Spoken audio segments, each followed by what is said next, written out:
Now we have Moses and the burning bush, a story of faith and obeying God.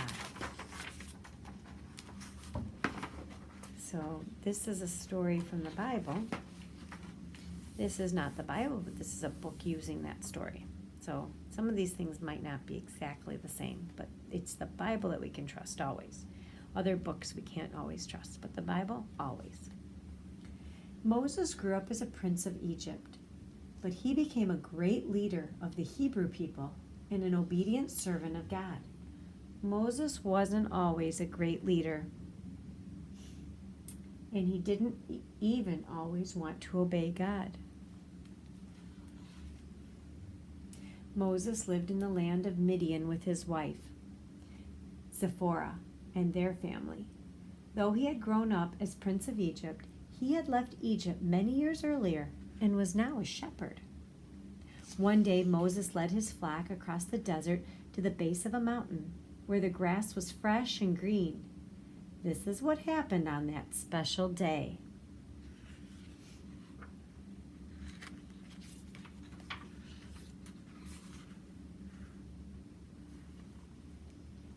"Where is that sheep?" Moses grumbled to himself. One of his flock had wandered off. He could hear the tinkling bell on her collar, but he couldn't see her anywhere. Moses followed the sound into a canyon. "Come back here," he called after the wandering sheep.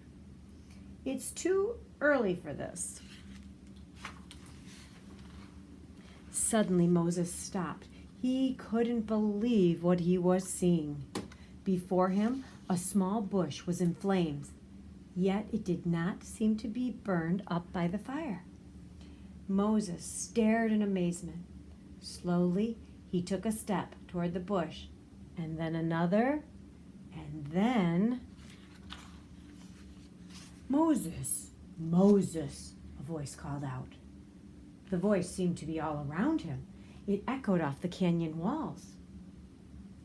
Confused, Moses twisted all around, but he saw no one. "This is a trick," he thought, and he gripped his staff, ready to defend himself. "Here I am," Moses called back to the voice. "Take off your sandals, for the place on which you stand is holy ground," commanded the voice. "Where are you?" Moses asked, still looking around for the source of the voice. "I am that I am." As the voice spoke, the wind began to blow and the flames of the bush grew brighter. Moses realized that the voice was coming from the bush. "I don't understand," cried Moses. "I am the God of your ancestors, Abraham, Isaac, and Jacob." The voice was God. Trembling, Moses bent to take off his sandals. "What do you want from me?" Moses asked. The wind became quiet, and the flames flickered and changed shapes as God spoke. "I have seen the oppression of my people in Egypt, and I have heard their cry," said God. "So I have come down to deliver them out of slavery and bring them to their promised land, a land flowing with milk and honey. And so I am sending you to lead my people out of Pharaoh's country." Moses backed away from the bush. He didn't want to go to Egypt. "Me? Who am I to lead these people?" cried Moses. They'll never believe me. They won't even listen." "I shall teach you what to say," said God. Then God also showed him 2 miracles to perform for the Hebrews so they would believe God had sent Moses to them. "But I was their enemy," Moses argued. "I was a prince of Egypt, the son of the man who killed their children." "You've chosen the wrong messenger. How can I speak to these people?" The flames suddenly flashed and the wind roared with God's anger at Moses and his excuses. "Who made man's mouth?" God demanded. "Who made the deaf, the mute, the seeing, or the blind? Did not I?" Now go." Moses cowered against the canyon wall. He was too afraid to look at the bush. Seeing Moses' fear, God was quiet. He reached out with the wind to embrace and comfort Moses. "Ah, Moses," God said gently, "I shall be with you when you go to the king of Egypt. But Pharaoh will not listen, so I will stretch out my hand and smite Egypt with all my wonders. Take the staff in your hand, Moses, with you. You shall do my wonders. With it you shall do my wonders." At last, Moses trusted God and listened with an obedient heart. He dropped to his knees in front of the bush. The wind grew still, and the flames of the bush faded away. Moses stared down at his staff lying next to him. Determined now, he picked up the staff, pulled himself to his feet, and started back. After a few steps, Moses stopped and turned around to look again at the bush. But now it was just an ordinary plant. This day had begun like any other day in the desert, and now his life and the lives of the Hebrew people would be changed forever. Then Moses walked on, ready to obey God.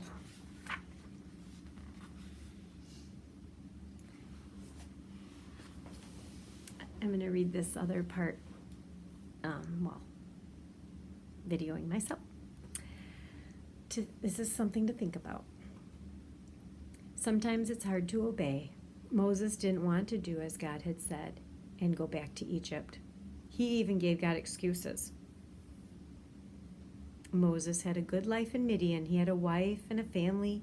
Midian was his home now. Besides, it would be much easier to stay in Midian tending sheep than to go and tell the Pharaoh to free the Hebrew slaves.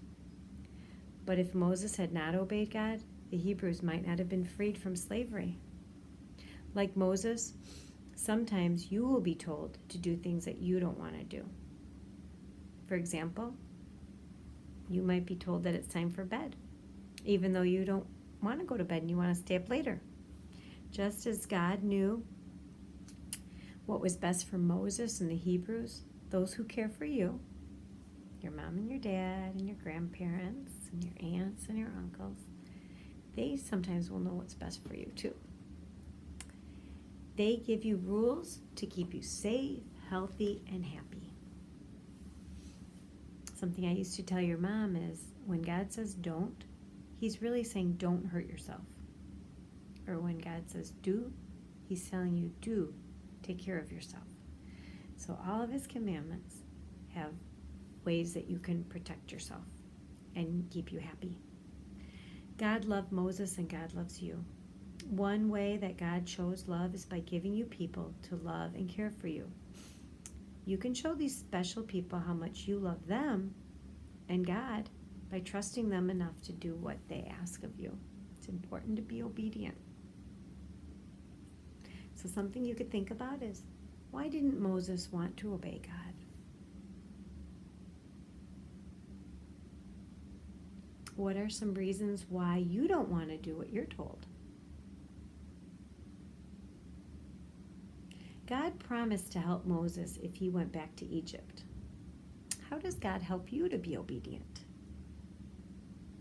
What might have happened if Pharaoh had done as God commanded? When is it hard for you to do as you are told? When is it hard for you to do as you are told?